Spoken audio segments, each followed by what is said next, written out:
We are here at the Charlie Kirk event at Georgia State University, and we're going to ask people, are they supporting Kamala or President Trump? I did vote for Harris. Okay. Are there any policies of hers that really put it over for you?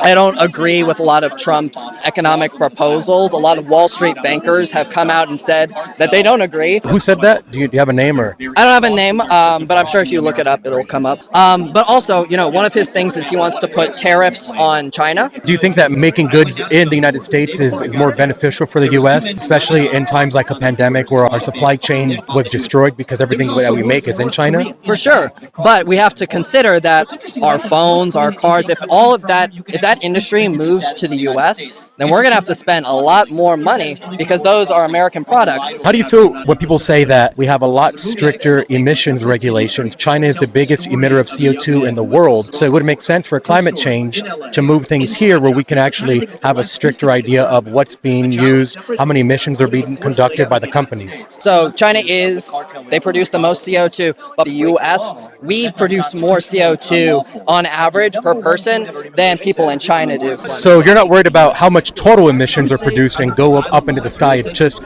this number of how many people there are in that country divided by the emissions, not the total amount going up into the air.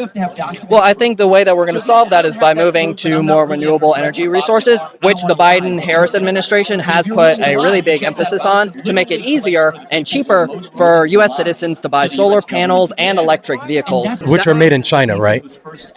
We actually cannot buy Chinese-made electric vehicles. They're very cheap over there. Well, we actually can. There's just a tariff on them. Actually, Biden raised the tariffs just 2 weeks ago to 100% on EVs, as has Canada. And you're not worried that China is having year over year more and more emissions because you just said that America, even though we produce 12% and China produces about 32%, that you're worried more about the per capita number, not the total number. Is that right? I think we just need to consider that China is humongous.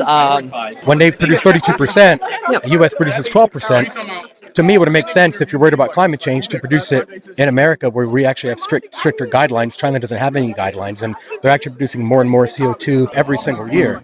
So, I mean, if I want to make the world less hot, then I would assume that having products built in a country that has strict emission standards is probably better overall than China making them. I think that the most effective way that you're going to be able to tackle climate change is to address that inequity. Got it. So we have to reduce ours even more, but China's okay to do what they're doing and make all of our products with no emission standards. I think it should be a joint effort. I don't think we can purely put the blame on any one person. Got it. But would you like to see China lower their emissions? Of course. How do you do something like that? How do you force a country to enact emission regulations? Well, that's the hard thing. I mean, we've seen it with the Paris Accords. There's very little way to make countries abide by their emission standards. We need across the board, and I don't know how this would be done because the UN is.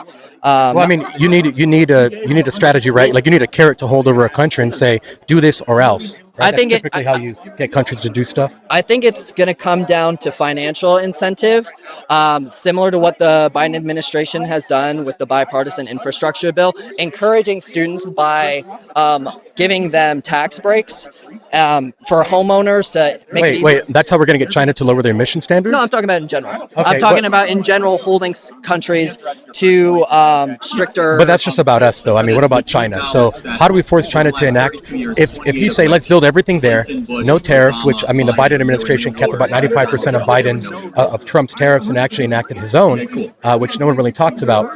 How do you get China to lower their emission standards or introduce emission standards when they're year over year they're going more and more?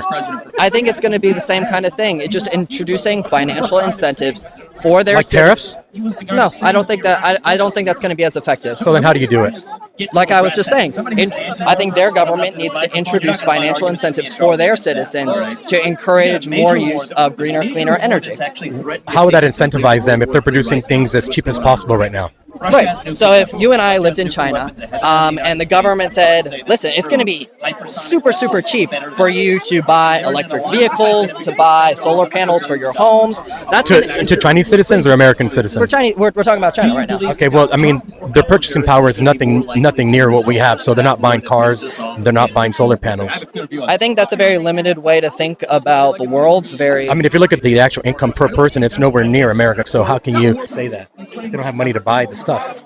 Well, that's why we make it cheaper. By that So logic, we're going to make things in China cheaper for Chinese to buy? I'm saying the Chinese government should introduce ways to make renewable energy more affordable, more accessible for Chinese citizens Why would they do something like that? to reduce carbon emissions. But they're not doing it now, so why would they do it? Like, what incentive do they have to change their entire system and make it more expensive to produce the same products? The question that you asked was, how do we hold countries accountable to enact climate policy? Correct. And I'm saying that it should be, and there's really no good answer at the moment, but I think that the way it's going to happen is governments need to take the responsibility on themselves to make more incentives for their citizens. Got it. But what incentives would China have to do all this? Well, we all live in the world. China has pledged, I believe, by 2030 they want to stagnate their CO2 emissions. They have not pledged to decrease it like some other countries have, but they want to stagnate it. Got it. So you're okay with us producing everything we have over there instead of bringing manufacturing back here at home? Like I was saying before, I think that it's two different things. I think when you're talking about climate solutions, that the best way is to make it as cheap as possible for people to get and have access to those renewable energies. What about nuclear power, which is the cheapest and the safest form of renewable energy that we know? It is not the safest. How so? How many people have died from nuclear explosions? I don't know. Zero. But there are currently... What if I told you it was zero? Actually, the only three people that died were people that went in after, and then something happened, there was a mistake, and then they actually died, but no one from the actual blast. I think, as it is currently, the federal government cannot shut a nuclear power plant if the power plant has no adequate escape routes.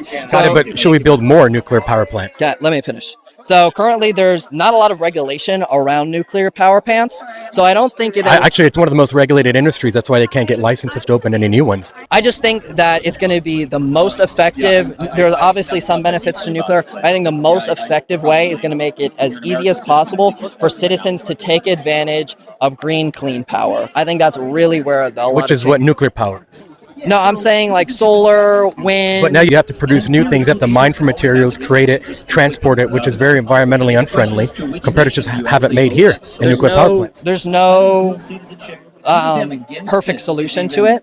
I think that if we're truly dedicated to lowering our carbon footprint, that's the avenue that it's going to come from. Nothing is going to be perfect, but I think that, back to the original point, I think the Biden-Harris plan to tackle that is something I'm more in line with. All right.